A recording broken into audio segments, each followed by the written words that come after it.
ప్రభునందు ప్రియ దేవుని జనాంగమా, ప్రభువును మన రక్షకుడైన యేసు ప్రభుల వారి ప్రశస్త నామమున మీకు శుభములు తెలియచేస్తూ ఉన్నాను. అనుదిన వాక్య ధ్యానము కొరకు మిమ్మల్ని ప్రేమతో ఆహ్వానిస్తూ నేటి దినమునకే ఏర్పాటు చేయబడిన లేఖన భాగమును చదువుకుందాము. యోహాను సువార్త 11వ అధ్యాయము 17వ వచనము నుండి రాయబడిన దేవుని వాక్యాన్ని చదువుకుందాము. యేసు వచ్చి అదివరకే అతడు 4 దినములు సమాధిలో ఉండెనని తెలుసుకొనెను. బేతనియ యెరూషలేమునకు సమీపమై ఉండెను. దానికి ఇంచుమించు కోషెడు దూరము గనుక యూదులలో అనేకులు వారి సహోదరుని గూర్చి మార్తను మరియను ఓదార్చుటకై వారి యొద్దకు వచ్చుచుండిరి.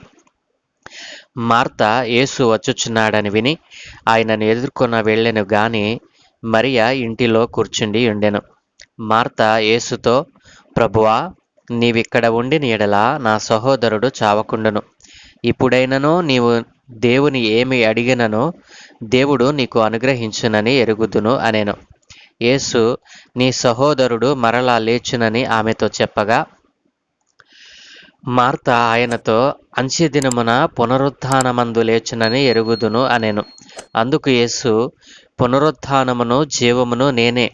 నా యందు విశ్వాసముంచువాడు చనిపోయినను బ్రతుకును. బ్రతికి నా యందు విశ్వాసముంచు ప్రతివాడును ఎన్నటికిని చనిపోడు. ఈ మాట నమ్ముచున్నావా అని ఆమెను అడిగాను. ఆమె, అవును ప్రభువా, నీవు లోకమునకు రావలసిన దేవుని కుమారుడువైన క్రీస్తు అని నమ్ముచున్నానని ఆయనతో చెప్పెను.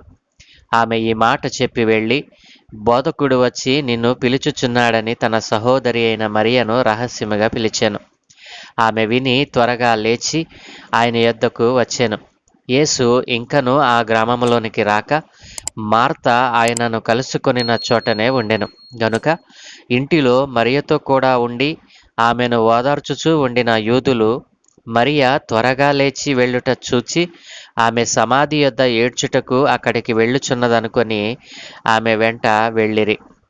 అంతట మరియ యేసు ఉన్న చోటికి వచ్చి ఆయనను చూచి ఆయన పాదముల మీద పడి, ప్రభువా, నీవిక్కడ ఉండిన యెడల నా సహోదరుడు సావకుండును అనెను. ఆమె ఏడ్చుటయు ఆమెతో కూడా వచ్చిన యూదులు ఏడ్చుటయు యేసు చూచి కలవరపడి ఆత్మలో మూలుగుచ్చు అతనిని ఎక్కడ ఉంచితిరని అడుగగా, వారు, ప్రభువా, వచ్చి చూడుమని ఆయనతో చెప్పిరి. యేసు కన్నీళ్లు విడిచెను. కాబట్టి యూదులు అతనిని ఎలాగూ ప్రేమించునో చూడుడని చెప్పుకొనిరి. వారిలో కొందరు, ఆ గ్రుడ్డివాని కన్నులు తెరిచిన ఈయన ఇతనిని చావకుండా చేయలేడా అని చెప్పిరి. యేసు మరలా తనలో మూలుగుచు సమాధి యొద్దకు వచ్చెను. అది ఒక గుహ. దాని మీద ఒక రాయి పెట్టియుండెను. యేసు రాయి తీసివేయుడని చెప్పగా, చనిపోయిన వాని సహోదరి అయిన మార్త, ప్రభువా, అతడు చనిపోయి 4 దినములైనది గనుక ఇప్పటికీ వాసన కొట్టునని ఆయనతో చెప్పగా, అందుకు యేసు, నీవు నమ్మిన యెడల దేవుని మహిమ చూతువని నేను నీతో చెప్పలేదా అని ఆమెతో అనెను. అంతటా వారు ఆ రాయి తీసివేసిరి. యేసు కన్నులు పైకెత్తి, తండ్రి, నీవు నా మనవి వినినందున నీకు కృతజ్ఞాస్తుతులు చెల్లించుచున్నాను. నీవు ఎల్లప్పుడూ నా మనవి వినుచున్నావని నేను ఎరుగుదును గాని నీవు నన్ను పంపితివని చుట్టూ నిలిచియున్న ఈ జన సమూహము నమ్మునట్లు వారి నిమిత్తమై ఈ మాట చెప్పి తిని అనెను. ఆయన అలాగూ చెప్పి లాజరు బయటికి రమ్మని బిగ్గరగా చెప్పగా, చనిపోయిన వాడు కాళ్ళు చేతులు ప్రేత వస్త్రములతో కట్టబడిన వాడై వెలుపలికి వచ్చెను. అతని ముఖమునకు రుమాలు కట్టియుండెను. అంతట యేసు, మీరు అతని కట్లు విప్పి పోనీయుడని వారితో చెప్పెను. ఆమేన్. ప్రభునందు ప్రియ దేవుని జనాంగమా, చదువుకొనబడిన లేఖనము నిమిత్తమై ప్రార్థన చేద్దాం. మమ్మల్ని మిక్కిలిగా ప్రేమించుచున్న మా ప్రియ పరలోకపు తండ్రి, పరిశుద్ధుడా, సజీవుడా, మీకు స్తోత్రాలు నాయన. ఏ మంచి లేని మా జీవితంలో మరొక నూతన దినాన్ని మాకిచ్చినందుకే మీకు స్తోత్రాలు. ఇది మీ చేత ఏర్పాటు చేయబడిన దినమని దీని యందు మేము ఉత్సహించి సంతోషించినట్లుగా సహాయం దయచేయండి. అయా, చదువుకొనబడిన లేఖనమును మా కొరకు దీవించమని, నీవే మహిమ ఘనత ప్రభావములు పొందుకోమని యేసు నామమున ప్రార్థిస్తున్నాము తండ్రి. ఆమేన్. ప్రభునందు ప్రియ దేవుని జనాంగమా, మన ప్రభువును రక్షకుడైన యేసు ప్రభుల వారి ప్రశస్త నామమున మరొక మారు మీకు శుభములు తెలియజేస్తూ ఉన్నాను. అనుదిన వాక్య ధ్యానాల కొరకు మిమ్మలను ప్రేమతో ఆహ్వానిస్తూ నిన్నటి దినాన్న మరి యేసు ప్రేమించినటువంటి కుటుంబంలో మరణము రావటానికి గల కారణం ఏమిటో మనం ధ్యానం చేశాము. ఈ రోజున మిగిలిన భాగాన్ని మనం ధ్యానం చేద్దాం. యేసు ప్రభుల వారు మరి తన సువార్త పనిలో మరి ఎక్కువగా సందర్శించినటువంటి గ్రామం బేతనియ. మరి ఎక్కువ సార్లు మరి ఆయన సువార్త పనిలో బేతనియా గ్రామాన్ని సందర్శించడం జరిగింది. మరి అక్కడ మరియ, మార్తా, లాజరు అనేటువంటి కుటుంబాన్ని ఆయన ఎంతగానో ప్రేమించినట్లుగా మనం వాక్యములో చదువుకున్నాం. యేసు ప్రభుల వారు మరి ఎప్పుడైతే తాను ప్రేమించినటువంటి కుటుంబంలో ఒకడు రోగి అయి ఉన్నాడని మరి వారి సహోదరులు యేసు ప్రభుల వారి దగ్గరికి వర్తమానం పంపినప్పుడు ఆయన వారు పంపిన వర్తమానమును గురించి అక్కడ మాట్లాడుతూ అంటారు కదా, అతని అక్క చెల్లెండ్రు, ప్రభువా ఇదిగో నీవు ప్రేమించువాడు రోగి అయి ఉన్నాడని ఆయన యొద్దకు వర్తమానం పంపినప్పుడు యేసు ప్రభుల వారు అంటున్నారు కదా, ఈ వ్యాధి మరణము కొరకు వచ్చినది కాదు గాని దేవుని కుమారుడు దాని వలన మహిమపరచబడినట్లు దేవుని మహిమ కొరకు వచ్చినది అనేను. కాబట్టి నా ప్రియ దేవుని జనాంగమా, యేసు ప్రభుల వారు మరి నిత్యము మరి ఆ కుటుంబాన్ని సందర్శిస్తూ ఉండేవారు. యేసు ప్రభుల వారు అనేక మార్లు ఆ కుటుంబంలో మరి బస చేసినట్లుగా మనం చూడగలం. యేసు ప్రభుల వారు మరి అడుగు పెట్టినటువంటి ఆ ఇంటిలో మరణము రావడానికి గల కారణాలు నిన్నట మనం ధ్యానం చేశాం. నేటి దినాన మిగతా విషయాలను మనం ధ్యానం చేద్దాం. యేసు ప్రభుల వారు ఎప్పుడైతే లాజరు చనిపోయాడని తెలుసుకొని మరి లాజరు మరణశయ్యపై ఉన్నాడని తెలుసుకొని ఆ కబురు ఎప్పుడైతే వస్తుందో అప్పుడు వెంటనే ఆ ఇంటికి వెళ్ళలేదండి. అప్పుడే వెళితే మరి ఇదివరకు ఆయన చనిపోయిన వారిని అనేక మందిని లేపారు. పాడె మీద ఉన్నటువంటి వ్యక్తిని మరి యాయిరు కుమార్తెను మరి ఆయన లేపాడు. మరి పాడెని మోసుకుని పోతున్నటువంటి విధవరాలి కుమారుణ్ణి పాడెని ముట్టి లేపాడు.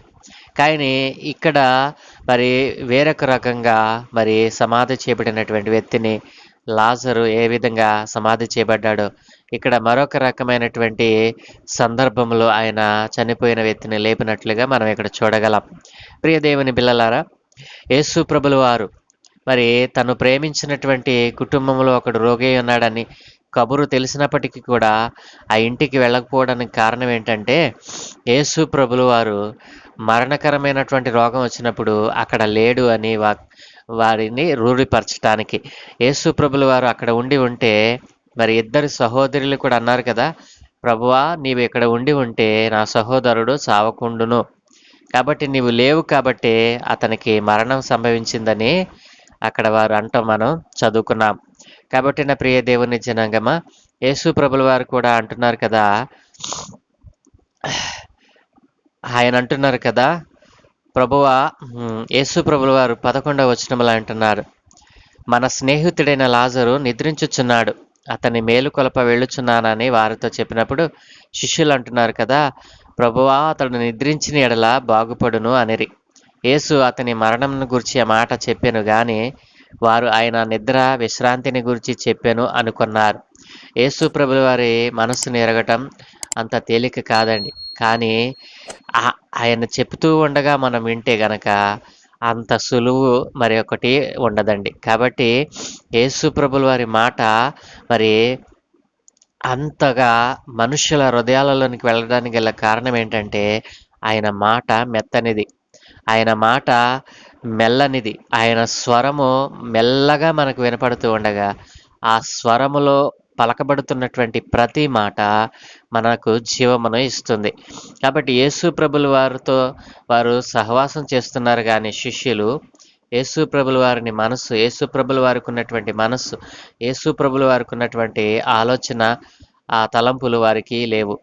అప్పుడు యేసు ప్రభుల వారు అంటున్నారు కదా, మన స్నేహితుడైన లాజరు నిద్రిస్తున్నాడు, అప్పటికే చనిపోయినని యేసు ఎరిగి ఉన్నాడు. కాబట్టి శిష్యులకు అర్థం కావాలని, శిష్యులకు మరి ఆ విషయాలు బోధపరచబడాలని ఆయన ఆ రీతిగా చెప్పడం జరిగింది.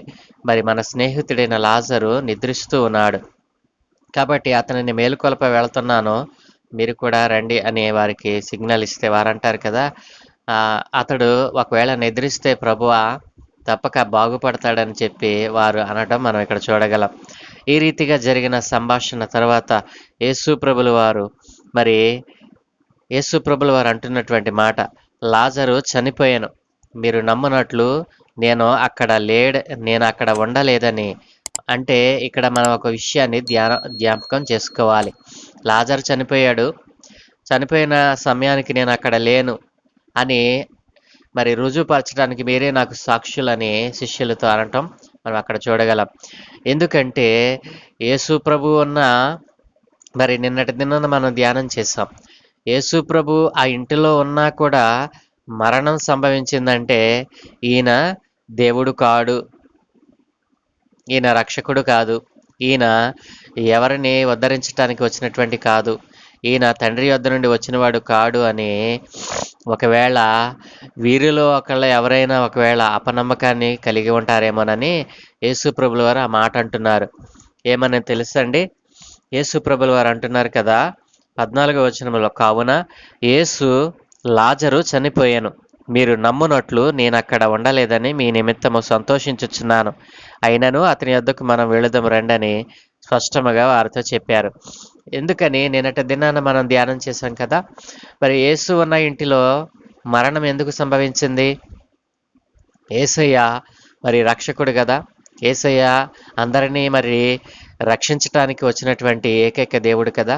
మరి ఆ దేవుడే మన ఇంటిలోకి వస్తే, మన ఇంటి దగ్గరికి వస్తే, మన ఇంటిలో భోజనం చేస్తూ ఉంటే, మన ఇంటిలో బోధ చేస్తూ ఉంటే ఆ బోధన వినకుండా మరి లోకములో తిరుగుతూ లోక స్నేహం చేత పట్టబడి మరి లోకముతో కలిసిపోయినటువంటి వ్యక్తి, మరి లోకముతో తిరుగుతూ లోక పాపముల చేత పట్టబడినటువంటి వ్యక్తి మరి ఆ ఇంటిలోకి రాకుండా, ఆ ఇంటిలో మరి నివాసము చేయకుండా, ఆ ఇంటిలో ప్రభువుతో సహవాసం కలిగి ఉండకుండా, ఆ ఇంటిలో ఉన్నటువంటి యేసయ్యతో సహవాసం చేయకుండా బ్రతికినటువంటి బ్రతుకు.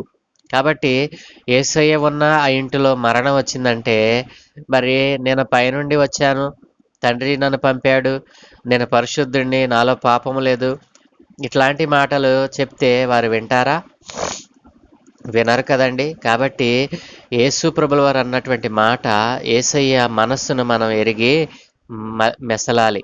యేసు ప్రభుల వారు అన్నారు కదా, మరి అప్పటికే 2 దినములకు పూర్వమే మరి తమ సహోదరీలు మరి యేసు ప్రభుల వారి వద్దకు వర్తమానం పంపారు. ఏమని?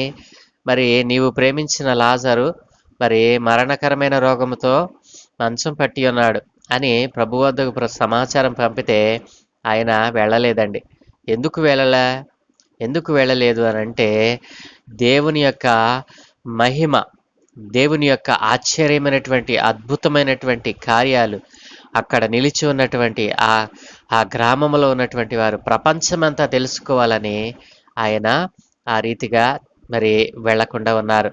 మరి దేవుని మహిమ కొరకు వచ్చింది అని, ఆ రోగము దేవుని మహిమపరచడానికే వచ్చిందని దేవుడు చెప్తా ఉన్నాడు. కాబట్టి యేసు ఉన్నా కూడా ఆ ఇంటిలో మరణం వచ్చిందంటే యేసయ్య యందు ఎవరైనా విశ్వాసం ఉంచుతారా? కాబట్టి నా ప్రియ దేవుని జనాంగమా, యేసు ప్రభుల వారు అంటున్నారు, నేను అతను చనిపోయినప్పుడు అక్కడ లేడని మీరే నాకు సాక్ష్యం. కాబట్టి అయినప్పటికీ ఆయన చనిపోయాడు, మనం వెళ్ళవలసినటువంటి సమయం వచ్చింది, కాబట్టి మనం వెళదామని చెప్పి మరి శిష్యులను తీసుకుని బేతనీయ గ్రామానికి బయలుదేరతారు. బేతనీయ గ్రామానికి బయలుదేరిన తర్వాత మరి యేసు ప్రభుల వారు మరి తమ గ్రామానికి వస్తున్నాడని తెలుసుకున్నటువంటి మరి లాజరు యొక్క సహోదరులో ఒకరైనటువంటి మార్త మరి ఆ మాట విని ఆయనను ఎదుర్కొనటానికి ఆయన దగ్గరికి వస్తుంది. ఆయన దగ్గరికి వచ్చి అంటుంది కదా, ప్రభువా నీవు ఇక్కడ ఉన్నట్లయితే నా సహోదరుడు చావకుండును, అయినప్పటికీ నీవు నీ దేవునిని అడిగితే మరి నీవు సమస్తాన్ని చేయగలవని నేను నమ్ముతున్నానని మరి మార్త ఒక చక్కటి మాట అక్కడ అంటుంది. కాబట్టి మరి అక్కడ మార్త అన్నటువంటి మాటను మనం ధ్యానం చేద్దాం. మరి 22వ వచనంలో, ఇప్పుడైనను నీవు దేవుని ఏమని అడిగినాను దేవుడు నీకు అనుగ్రహించునని ఎరుగుదును అనేను. ఆ మాటకు యేసు ప్రభుల వారు అన్నారు కదా, మార్త నీ సహోదరుడు మరలా బ్రతుకునని నీతో నిశ్చయముగా చెబుతున్నాను, అని యేసు ప్రభుల వారు అంటే ఆవిడంటుంది కదా, అవును ప్రభువా, మరి మృతుల పునరుత్థానమందు తిరిగి లేస్తాడని నేను ఎరుగుదును అని అంటా ఉంది. ఇక్కడ మనం ఆలోచన చేసినట్లయితే యేసు ప్రభుల వారు మరి పరలోకము నుండి దిగి వచ్చినటువంటి దైవ కుమారుణ్ణని తన్ను తాను ప్రత్యక్షపరుచుకుంటున్నటువంటి దినాలవి. కాబట్టి తండ్రి నన్ను పంపాడు, మరి తండ్రి చేత నేను పంపబడ్డాను, తండ్రి చేతనే నేను ఈ కార్యములు జరిగిస్తూ ఉన్నాను, తండ్రి ఆజ్ఞ చొప్పునే నేను నడుచుకుంటున్నాను. ఇట్లా అనేక సందర్భాలను వారికి మరి వారి కన్నులకు చూపిస్తూ తను తాను ప్రత్యక్షపరుచుకుంటున్నటువంటి దినాలవి. అయితే మార్త మరి యేసు ప్రభుల వారు చేసినటువంటి బోధను మరి కొంచెం కొంచెముగా వింటూ మరి ఆయనకి పరిచారం చేసేటువంటి పనిలో బిజీగా ఉందని మనం చదువుకున్నాం. మరి మిగతా సువార్తల్లో మనం ఆ భాగాన్ని చూడగలం. మరి మరియా అయితే ఆయన పాదాల దగ్గర ఉండి నేర్చుకున్నటువంటి మరి సహోదరి అయి ఉన్నది. కాబట్టి మార్త అంటుంది కదా, యేసు ప్రభుల వారు ఎప్పుడైతే నీ సహోదరుడు మరలా బ్రతుకుతాడు, బాధపడకు అన్నటువంటి మాటకు ఆవిడంటుంది కదా, అవును ప్రభువా, నేను ఎరుగుదును, ఆయన మృతుల పునరుద్ధానమునప్పుడు తిరిగి లేస్తాడని, అంచె దినమున పునరుద్ధానమందు లేచినని నేను ఎరుగుదునని అన్నప్పుడు యేసు ప్రభుల వారు అన్నాడు. ఇక్కడ మార్తను మేల్కొలుపుతూ ఉన్నాడు. ఏమని? యేసు ప్రభుల వారు ఏమన్నారంటే, నీవు విశ్వసించినట్లయితే, నీవు నమ్మినట్లయితే నీ సహోదరుడు మరలా బ్రతుకుతాడు. ఆ మాటకు మరి మార్త అంటుంది కదా, అంచె దినమున పునరుత్థానమందు లేచినని ఎరుగుతానయ్యా అని అంటుంది. యేసు ప్రభుల వారేమో ఇప్పుడే నీవు నమ్మితే ఆయన బ్రతుకుతాడు అని చెప్తే మార్త అంటుంది, అంచె దినమున పునరుత్థానమందు లేస్తాడని నేను ఎరుగుతానయ్యా అంటుంది. కాబట్టి యేసు ప్రభుల వారు అన్నారు కదా, అందుకు యేసు అంటున్నారు 25వ వచనం, పునరుత్థానమును జీవమును నేనే, నా యందు విశ్వాసముంచువాడు చనిపోయినను బ్రతుకును. చక్కటి మాట అండి, ఎంతటి చక్కటి మాట కదా. పునరుత్థానమును జీవమును యేసే. ఆయన యందు మరి నమ్మిక విశ్వాసముంచినటువంటి వాడు, ఆయన యందు విశ్వాసముంచినటువంటి వాడు చనిపోయినను బ్రతుకును. ఈ మాట ఎంతో శ్రేష్టమైనటువంటి మాట. కాబట్టి బ్రతికి నా యందు విశ్వాసముంచు ప్రతివాడును ఎన్నటికిని చనిపోడు. ఈ మాట నీవు నమ్ముచున్నావా అని ఆమెను మరి అడిగినట్లుగా మనం చూడగలం.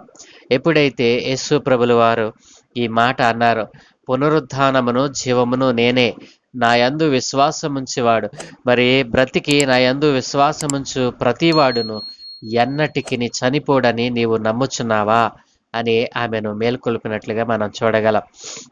ఆమె అంటుంది కదా, అవును ప్రభువా, నీవు లోకమునకు రావలసిన దేవుని కుమారుడు అయిన క్రీస్తు అని నేను నమ్ముచున్నానని ఆయనతో చెప్తుందనమాట.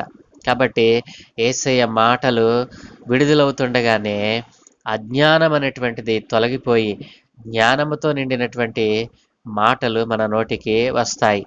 కాబట్టి యేసు ప్రభుల వారు ఈ మాట చెప్తుంతో మరి యేసు ప్రభుల వారి దగ్గర నుండి ఆమె ఇంటికి వెళ్ళి మరి యేసు ప్రభుల వారు మరి వస్తూ ఉన్నాడు అని తన సహోదరి అయినటువంటి మరియతో చెప్పినప్పుడు ఆమె వెంటనే ఇక ఆలస్యం చేయకుండా యేసయ్య వస్తున్నాడా అనేటువంటి విషయము తెలుసుకొని ఆమె త్వరగా లేచి 29వ వచనంలో రాయబడింది అండి, ఆమె త్వరగా లేచి ఆయన యొద్దకు వచ్చాను. యేసు ఇంకను ఆ గ్రామంలోనికి రాకుండా మార్త యేసును ఎక్కడ కలుసుకుందో అక్కడే నిలిచి ఉన్నాడు. వెంటనే మరియా మరి ఆ విధముగా త్వరగా లేచి ఆయన దగ్గరికి వెళ్ళటం ఆమెను ఓదార్చడానికి వచ్చినటువంటి యూదులు తెలుసుకొని ఈమె తన సహోదరుని గూర్చి సమాధి వద్ద ఏడవడానికి వెళుతుందని చెప్పి ఆమె వెంట జనసమూహం అంతా కూడా వెళ్ళినట్లుగా మనం చూడగలం. ఆమె అంటుంది కదా, ఆమె యేసు ప్రభుల వారి దగ్గరికి వచ్చినటువంటి చేసిన పని ఏంటంటే మరి ఈ 32వ వచనం, అంతటా మరియా యేసు ఉన్న చోటికి వచ్చి ఆయనను చూచి ఆయన పాదముల మీద పడి, ప్రభువా, నీవిక్కడ ఉండిన ఎడల నా సహోదరుడు చావకుండును అనెను. ఆమె ఏడ్చుటయు ఆమెతో కూడా వచ్చిన యూదులు ఏడ్చుటయు యేసు చూచి కలవరపడి ఆత్మలో మూలుగుచ్చు ఆయన ఏలాగున అడిగారు, ఆయనను ఎక్కడ ఉంచారు అని. ఎవరిని చనిపోయినటువంటి లాజరును ఎక్కడ ఉంచారని ఆయన అడగటం జరిగింది. నా ప్రియ దేవుని జనాంగమ, కాబట్టి యూదులు అతనిని యేసు అతనిని గూర్చి కన్నీళ్లు విడిచెను. ఇది శ్రేష్టమైన మాట అండి. కాబట్టి యేసు ప్రభులు వారు ఒక వ్యక్తిని గూర్చి కన్నీళ్లు విడచటం ఏంటండి? ఆలోచన చేశారా? యేసు ప్రభుల వారు ఎప్పుడైనా ఏడ్చినటువంటి సందర్భాలు ఉన్నాయా? యేసు ప్రభుల వారు ఈ భూమి మీద సంచరించినంత కాలము 33.5 సంవత్సరాలు కదా. యేసు ప్రభుల వారు 30 సంవత్సరాలు ఆయన సువార్తలో లేరండి. చివరి 3.5 సంవత్సరాలు యేసు ప్రభుల వారు సువార్త పనిలో ఉన్నట్లుగా మనం చూడగలం. కాబట్టి యేసు ప్రభుల వారు 35వ వచనంలో ఈ రీతిగా రాయబడింది, యేసు కన్నీళ్లు విడిచెను. ఎందుకు యేసు ప్రభుల వారు కన్నీళ్లు విడవలసి వచ్చింది? ఎందుకు ఆయన కన్నీళ్లు విడిచారు? యేసు ప్రభుల వారు 2 సందర్భాలలో ఏడ్చినట్లుగా మనం చూడగలం. మొదటిది ఆ పట్టణమునకు సమీపించినప్పుడు, లోకా సువార్త 19వ అధ్యాయము 41వ వచనంలో రాయబడినటువంటి మాట, ఆయన పట్టణమునకు సమీపించినప్పుడు దానిని చూచి దాని విషయమై ఏడ్చాడు. ఆ పట్టణము అనగా ఏది? యెరూషలేము పట్టణమునకు ఆయన సమీపించినప్పుడు యెరూషలేము పట్టణమును గూర్చి దాని విషయమై ఆయన ఏడ్చాడు. రెండవదిగా లాజరు సమాధి వద్ద ఆయన ఏడ్చాడు. కాబట్టి లాజరు చనిపోయినప్పుడు యేసు ఏడవటం ఏంటండి? ఎందుకంటే యేసు ప్రభుల వారు ఆ కుటుంబంతో అంతగా సంబంధాన్ని కలిగి ఉన్నారు. ఆత్మీయమైనటువంటి సంబంధమును ఆయన కొనసాగించారు. కాబట్టి నీలో నాలో కూడా ఈ విధమైనటువంటి ఆత్మ సంబంధమైన సహవాసము ఉండాలని దేవుడు తెలియచేస్తూ ఉన్నాడు. యేసు ప్రభుల వారు అక్కడ ఉన్నటువంటి మరియా తనను ఓదార్చుటకు వచ్చినటువంటి జనసమూహము కూడా ఏడవటం చూసి ఆయన ఆత్మలో మూలుగుచు ఆయన తండ్రికి మొరపెట్టినట్లుగా మనం చూడగలం.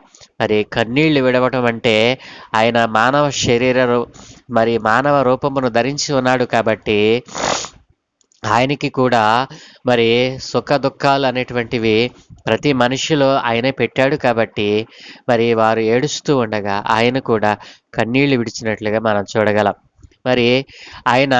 ఆయనను ఎక్కడ ఉంచారని అడిగినప్పుడు ఆయనను ఉంచినటువంటి ప్రదేశాన్ని ఆయనకు చూపితే ఆయన అన్నాడు కదా, ఆ రాయిని తీసివేయండి అని అక్కడ ఉన్నటువంటి వారితో చెప్పినప్పుడు లాజరు యొక్క సహోదరులో ఒకరైనటువంటి మార్త అంటుంది కదా, ప్రభువా, అతడు చనిపోయి ఇప్పటికి 4 దినాలు అయింది. అతడు కంపు కొడతాడు, వాసన కొడతాడని యేసు ప్రభుల వారితో చెప్పినప్పుడు ఆయన అన్నాడు కదా, నీవు నమ్మిన ఎడల దేవుని మహిమ చూతువని నేను నీతో చెప్పలేదా అని ఆమెను గద్దించడం మనం చూడగలం. నీవు నమ్మిన ఎడల దేవుని మహిమను చూస్తావు. ఈ మాటలు అనేక సార్లు ఆయన ఆ ఇంటిలోనే చెప్పి ఉండవచ్చు. కానీ మార్త అనేక పనుల విషయమై తొందరపడినట్లుగా మనం చూడగలం. మరియా అయితే ఆయన పాదాల యొద్ద నేర్చుకుంది కాబట్టి ఇటు విషయాలను గ్రహించలేకపోయింది మార్త. కాబట్టి దేవుడు అన్నాడు కదా, ఇందాకే నీకు చెప్పాను కదా, నా యందు విశ్వాసముంచు ప్రతివాడును నశింపక నిత్య జీవం పొందుకుంటాడని. నా యందు విశ్వాసం ఉంచినటువంటి వాడు చనిపోయినా బ్రతుకుతాడని నేను ఇందాక నీతో చెప్పలేదా అని ఆ విషయాలను మార్తకు జ్ఞాపకం చేసినట్లుగా చూడగలం. తరువాత ఆయన ఆ రాయిని తీసివేయమన్నప్పుడు ఆ రాయిని తీసివేయగా ఆయన ఆ సమాధి దగ్గరికి వెళ్ళి ఇలాగన పలుకుతాడు, లాజరు బయటికి రా అని బిగ్గరగా ఆయన పలికినప్పుడు చనిపోయినటువంటి ఆ లాజరు జీవమును పోసుకొని చనిపోయినటువంటి ఆ లాజరు కాళ్ళు చేతులు ప్రేతవస్త్రంలో కట్టబడిన వాడై వేలపెలికి వచ్చాను. అది అతని ముఖానికి రుమాలు కట్టి ఉండెను గనుక యేసు అతని కట్లను విప్పి పోనీయుడని వారితో చెప్పాడు. నా ప్రియ దేవుని చినంగమా, ఇక్కడ ప్రతి వాక్యము కూడా మనకు ఒక సందేశమును ఇస్తూ ఉంది. ప్రతి మాట కూడా మన జీవితానికి సరిపోయినంతటువంటి మరి మరి జీవమును ఇస్తా ఉంది. కాబట్టి ప్రతి మాటను మనం ధ్యానం చేయాలంటే మన సంవత్సరాలు మనకు దేవుడు నిర్ణయించినటువంటి ఈ కాలం సరిపోదండి. కాబట్టి యేసు ప్రభుల వారు మరి ఏదో ఒక చనిపోయిన వ్యక్తిని లేపాడనో, ఓ కుంటోడిని బాగు చేశాడనో, ఓ గుడ్డోడిని కళ్ళు ఇచ్చాడనో ఇది కాదండి. ఆయన జీవిత కాలములో, ఆయన సువార్త కాలములో ఆయన చేసినటువంటి అద్భుతములు, ఆశ్చర్య కార్యములు ఈ భూమి మీద ఏ మనుష్యుడు చూచి ఉండడండి. కంటికి పట్టనంత అద్భుతములు ఆయన ఈ లోకములో చేశారు. కాబట్టి ఎప్పుడైతే ఆయన మాట విడుదల చేశాడో ఆయనలో ఉన్న జీవము చనిపోయినటువంటి లాజరు శరీరములోనికి వెళ్ళటంతో అతని కాళ్ళు, శరీరము, దేహము స్పందించటం మొదలుపెట్టాయి. వెంటనే ఆలస్యం జరిగిందండి. యేసు ఎప్పుడైతే లాజరు బయటికి రా అని ఎప్పుడైతే తన మాటను విడుదల చేశాడో ఆ మాటను పొందుకున్నటువంటి ఆ శవం, చనిపోయినటువంటి నిర్జీవమైనటువంటి ఆ శరీరము జీవమును పొందుకొని మరి కాళ్ళు చేతులలో మరి కదలికలు వచ్చి బయటికి వచ్చినట్లుగా మనం చూడగలం. ఆయన అన్నాడు కదా, ఆయనకు కట్టిన ఆ కట్లను విప్పి పోనీయండి అని ఆయన ఎప్పుడైతే ఆ మాట విడుదల చేశారో అతని పాపపు కట్లన్నీ విప్పబడ్డాయి. నా ప్రియ దేవుని జనాంగమా, యేసు ప్రేమించినటువంటి కుటుంబము, యేసును ప్రేమించినటువంటి యేసును మరి ఆరాధిస్తున్నటువంటి కుటుంబంలో మరణకరమైన రోగం రావటానికి కారణం ఏంటో నిన్న మనం ధ్యానం చేశాం. కాబట్టి యేసు ప్రభుల వారు మీకు అందుబాటులో ఉన్నప్పుడే, యేసు ప్రభుల వారు మీకు మరి దగ్గరగా ఉన్నప్పుడే, సమీపముగా ఉన్నప్పుడే ఆయన యందు విశ్వాసం ఉంచకపోతే నీవు సస్తావు అని ఇక్కడ వాక్యం తేటగా చెప్తా ఉంది. కాబట్టి నా ప్రియ దేవుని జనాంగమా, మరి చస్తావు అంటే, చావు అంటే భయం లేనివాడు ఎవరండి? ఎవరికైనా రేపు నీవు చస్తావని తెలిస్తే మరి వాడు చేయవలసినటువంటి మంచి కార్యాలన్నీ చేసేసి దేవుని దగ్గర మంచి మార్కులు కొట్టేస్తాడు కదా. కాబట్టి ఆ అవకాశం ఉందా ఎవరికైనా? లేదు కదండి. కాబట్టి యేసు ప్రభుల వారు మానవ జీవితంలో సుఖము, దుఃఖము అనేటువంటి దానిని ఉంచారు. రోగము, ఆరోగ్యము, మరి సుఖము, దుఃఖము, సంతోషము, మరి దుఃఖము, ఇట్లాంటివన్నీ కూడా దేవుడు మానవ జీవితంలో ఉంచి ఉన్నాడు. కాబట్టి ఏది వచ్చినా దేవునికి మహిమ తేవాలి. మరి లాజరుకు వచ్చినటువంటి వ్యాధి దేవుని మహిమపరిచిందా లేదండి? ఎందుకంటే చనిపోయిన వాడు, సమాధిలో ఉంచబడినటువంటి వాడు తిరిగి లేచి తిరిగి యేసు మాటకు జీవం పోసుకున్నటువంటి మరి ఆ విషయము ప్రపంచంలో మరి ఎక్కడ జరిగి ఉండలేదండి. చనిపోయిన వ్యక్తిని బ్రతికించినటువంటి నామం ఈ లోకములో యేసు నామం ఒక్కటే. యేసు తప్ప చనిపోయిన వారిని బ్రతికించిన వాడు ఈ లోకములో ఏ ఒక్కరు కూడా లేరండి.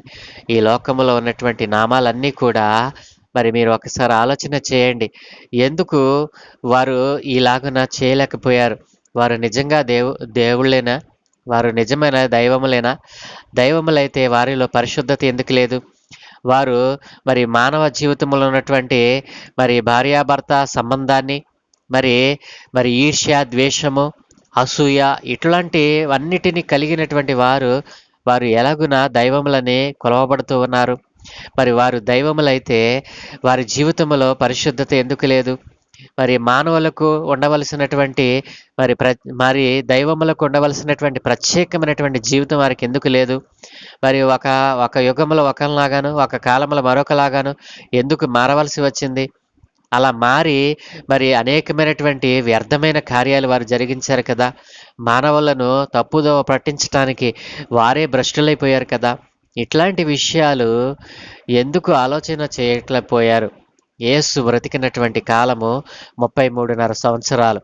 ఆ 33.5 సంవత్సరాలు కూడా మరి తన జీవితంలో పాపమునకు కానీ, మరి తన జీవితంలో మరి చెడునకు కానీ, మరి మరి ఈ లోకంలో ఉన్నటువంటి మరి దేనికి కూడా ఆయన అవకాశం ఇవ్వకుండా తన్ను తాను ప్రత్యేకపరుచుకుంటూ మరి మనకు మాదిరి ఉంచినటువంటి గొప్ప మరి దేవుడు. కాబట్టి నా ప్రియ దేవుని జనాంగమా, యేసు జీవితంలో పాపమును అంటకట్టాలని, యేసు జీవితంలో పాపం ఉందని నిరూపించాలని అనేక మంది ఈ లోకంలో ప్రయత్నం చేశారు. కానీ వారి ప్రయత్నము ఎంత మాత్రమును ఫలింపలేదండి. ఇప్పటికీ కూడా ప్రయత్నం చేస్తూనే ఉన్నారు కానీ అది ఈ ఈ ప్రపంచం, ఈ భూమి నిలిచి ఉన్నంత కాలం ఎవడు కూడా చేయలేడు. కాబట్టి యేసులో ఉన్నటువంటి ఆ గొప్ప సత్యాన్ని మీరు తెలుసుకోవాలని ప్రభు పేర మేము మనవి చేస్తూ ఉన్నాను. యేసు ప్రభువు ఎప్పుడైతే తన జీవాన్ని విడుదల చేశాడో, మరి లాజరులో ఉన్నటువంటి అప్పటి వరకు ఉన్నటువంటి ఈ లోక సంబంధమైనటువంటి పాపపు కట్లు తెంపబడ్డాయి. ఆయన అన్నారు కదా, అతని కట్లు విప్పి పోనీయండి అన్నారు. కాబట్టి ఎప్పుడైతే యేసు ప్రభుల వారి మాట విడుదల చేశాడో, అతనిలో ఉన్నటువంటి ఆ పాపపు కట్లు మరి విడిపింపబడ్డాయి, తొలగింపబడ్డాయి.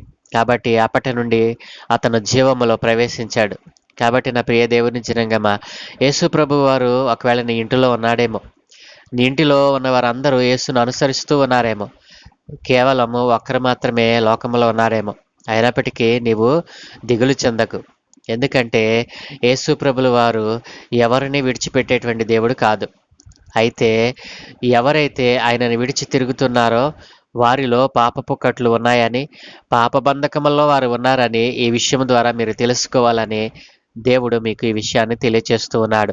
ప్రతి మనిషిలో కూడా రోగం వస్తుందంటే, ప్రతిసారి కూడా మరి అనారోగ్యం చేత మంచం పడుతున్నావంటే నీలో ఏదో కుదరని మరి పాపపు కట్లు ఉన్నాయి. నీలో నీకు తెలియని మరి పాప బంధకాలు నేను బంధిస్తూ ఉన్నాయి. నీవు అపవాదికి మరి నిన్ను నీవు అప్పగించుకొని ఉండవచ్చు. కాబట్టి నీలో అనారోగ్యం సంభవిస్తూ ఉందంటే, నీలో భయంకరమైనటువంటి మరి నీలో ఉన్నటువంటి అవయవాలు పాడైపోతూ ఉన్నాయి అంటే, నీవు దేవునికి విరోధముగా ఏవో చెడ్డ కార్యాలు చేసి ఉంటావు. వాటిని ఇప్పుడు నీవు మరణశయ్యపోయి ఉన్నావు కాబట్టి అవేమిటో నీవు తెలుసు. నీకు తెలియకుండా నీవు ఏది చేయలేదు. మరి దేవుడు అంటే భయం లేకుండా నీవు ఆ దినాన చేసావు కదా. కాబట్టి ఈ రోజున మరి యేసు ప్రభుల వారు నన్ను స్వస్థపరుస్తాడని, యేసు ప్రభుల వారే నన్ను బాగు చేస్తాడని నమ్మినట్లయితే నీవు ఆ దినమున చేసినటువంటి భయం లేకుండా ఆ దినాన్ని నీవు చేసావు కదా. ఇప్పుడు భయముతో ఆయన దగ్గర ఆ పాపములను ఒప్పుకో. ఎప్పుడైతే నువ్వు భయము చేత మరి భక్తి కలిగి మరి యేసయ్య నందు విశ్వాసముతో ఆయనను అడిగినట్లయితే అది పాడైపోయినటువంటి అవయవమైన మరలా జీవము పోసుకొని క్రొత్తదైనటువంటి అవయవము నీకు దేవుడు ఇవ్వటానికి ఇష్టపడుతూ ఉన్నాడు. అలాంటి శక్తి కలిగినటువంటి యేసు ప్రభును విడిచిపెట్టి ఈ లోకంలో ఉన్నటువంటి మనుషులను ఆశ్రయిస్తావెందుకు? మనుషులు ఏమీ చేయలేరు. మనుషులను ఆశ్రయించట కంటే నీ దేవునిని ఆశ్రయించట మేలని దేవుడు వాక్యంలో సెలవిస్తుంది కదా. మనుషులను ఆశ్రయించట కంటే యెహోవాను ఆశ్రయించట మేలు, యెహోవాను నమ్ముకొనుట మేలు, యెహోవా యందు విశ్వాసం ఉంచట మేలు. కాబట్టి మనుషులపైన ఆధారపడకు, దేవునిపైన ఆధారపడు. నీవు మోకరించి ప్రార్థన చేసినట్లయితే, నీవు మోకరించి నీ రోగం కొరకు నీవు ప్రార్థించినట్లయితే, నీవు మోకరించి నీకు అవసరత ఉన్న దానిని దేవుని దగ్గర అడిగినట్లయితే దేవుడు అనుగ్రహించడానికి ఆయన ఎంతో ఇష్టపడుతూ ఉన్నాడు. కాబట్టి నా ప్రియ దేవుని జనాంగమా, ఈ రోజున మనం నేర్చుకున్నటువంటి పాఠంలో మనం గుర్తుంచుకోవాల్సినటువంటి ముఖ్యమైన విషయాలు ఏంటంటే, పునరుద్ధానము జీవమును మరి యేసు ప్రభుల వారి యందులో ఉందని, మరి విశ్వసించిన వాడు ఎన్నటికీ చనిపోడని దేవుడు చెప్పిన మాట యందు మరి నీవు నమ్మిక ఉంచినట్లయితే నీ పాపపు కట్లు తొలగించడానికి ఆయన ఇష్టపడుతూ ఉన్నాడు. కాబట్టి పాపపు బంధకాలతో ఉన్నటువంటి నీవు పాపమును విడిచిపెట్టి నీ పాప బంధకాలను తీసివేయగలడని యేసయ్యందు విశ్వాసం ఉంచినట్లయితే నీ బంధకాల్లో నుండి, నీ శ్రమల్లో నుండి, నీ ఇబ్బందుల్లో నుండి మరి నిన్ను విడిపించటానికి అధికారం కలిగిన వాడు యేసు ప్రభు అని విశ్వసించినట్లయితే ఈ రోజున నీలో ఉన్న నిన్ను పట్టి ఉంచిన పాప బంధకాలన్నిటిని విడదీసి ఆయన నీలోకి జీవమును పంపటానికి ఇష్టపడుతూ ఉన్నాడు. ఆ రీతిగా నీవు జీవించాలని ప్రభు పేర మీకు మనవి చేస్తూ ఈ నా మాటలు ముగిస్తూ ఉన్నాను. ప్రార్థన. మమ్మల్ని మిక్కిలిగా ప్రేమించుచున్న ప్రియ పరలోకపు తండ్రి, సజీవుడా, పరిశుద్ధుడా, జీవము కలిగిన తండ్రి, మీకు స్తోత్రాలు నాయన. అవును తండ్రి, నిర్జీవమైన దేహంలో మరి జీవము రావడానికి కారణము నీలో ఉన్న జీవము తనలోనికి వెళ్ళటానికి అడ్డుగా ఉన్నటువంటి ఆ పాపపు రాతిని తీసివేసినప్పుడు అయా నీలో ఉన్న జీవము ఆ నిర్జీవమైనటువంటి దేహంలోనికి వెళ్ళింది నాయన. ఆ రీతిగా నైనా మరి నీవు ప్రేమించినటువంటి కుటుంబంలో మరణము సంభవించినప్పుడు మరి ఆ తప్పిపోయినటువంటి ఆ కుమారుణ్ణి మరి నీ సన్నిధిలో గడపకుండా లోకంలో తిరిగినటువంటి ఆ కుమారుని మరి రోగమును తెచ్చుకొని మరి చనిపోయినటువంటి ఆ లాజరును నీవు బ్రతికించావు నాయన. ఎప్పుడైతే నీ మాట విడుదలైందో నాయన, ఆ పాపపు రాతి తీసివేయబడిందో, నీకును మరి తనకును అడ్డుగా ఉన్నటువంటి ఆ పాపపు రాతి, ఆ అడ్డుబండ ఎప్పుడైతే తొలగించబడిందో మరి తనలోనికి జీవం వచ్చి జీవం పోసుకున్నాడు. చనిపోయినను బ్రతికాడు నాయన. అయ్యా నీ యందు విశ్వాసం ఉంచాడు. తర్వాత తన జీవితంలో ఎప్పుడూ కూడా మరి పాపానికి మరి అవకాశం లేకుండా బ్రతికినట్లుగా మనం చూడగా నైనా మేము చూసాము నాయన. ఆ రీతిగా నాయన ఈ లోకములో నాయన పాపము చేత పట్టబడి పాప బంధకాల్లో ఉండి నాయన చనిపోవుటకు సిద్ధముగా ఉన్నటువంటి నీ బిడ్డలు అనేక మంది ఈ రోజున నీ సన్నిధిలో మొరపెడుతూ ఉన్నారు నాయన. వారి మొరలను ఆలకించుమని నీవు స్వస్థపరచగలటకు అధికారం కలిగిన వాడివని వారు తెలుసుకున్నట్లుగా సహాయము దయచేయండి. నశించిపోతున్నటువంటి ఆత్మలు అనేక మంది నాయన ఈ రీతిగానే ఉన్నారు. వారందరినీ మేల్కొల్పటానికి, వారందరినీ నైనా వారి పాపబంధకాల నుండి విడిపించటానికే నీవు పరలోకము నుండి దిగి వచ్చిన దేవుడివని ఈ లోకమంతా తెలుసుకునే భాగ్యం అనుగ్రహించుమని నీ సువార్త అందరికీ అందునట్లుగా సహాయము దయచేసి ఈ అంత్య దినాలలోనైనా నీ అందు విశ్వాసం ఉంచిన వాడు ఎప్పటికీ మరి చనిపోడని మరి మరి నీవు తెలియచేసినటువంటి ఈ వాక్కు అందరికీ కూడా అందునట్లుగా సహాయం దయచేయమని ఈ దినం మీరు మాకు ఇచ్చారు నాయన. ఈ దినమందు మేము చేయ పనులన్నిటి మీద మీ కనుదృష్టి ఉంచి మీ ఆత్మను తోడుగా ఉంచి మీరే మహిమ ఘనత ప్రభావం పొందుకోమని ఏసునామమున ప్రార్థించి వేడుకుంటూ ఉన్నాము తండ్రి. ఆమేన్, ఆమేన్, ఆమేన్.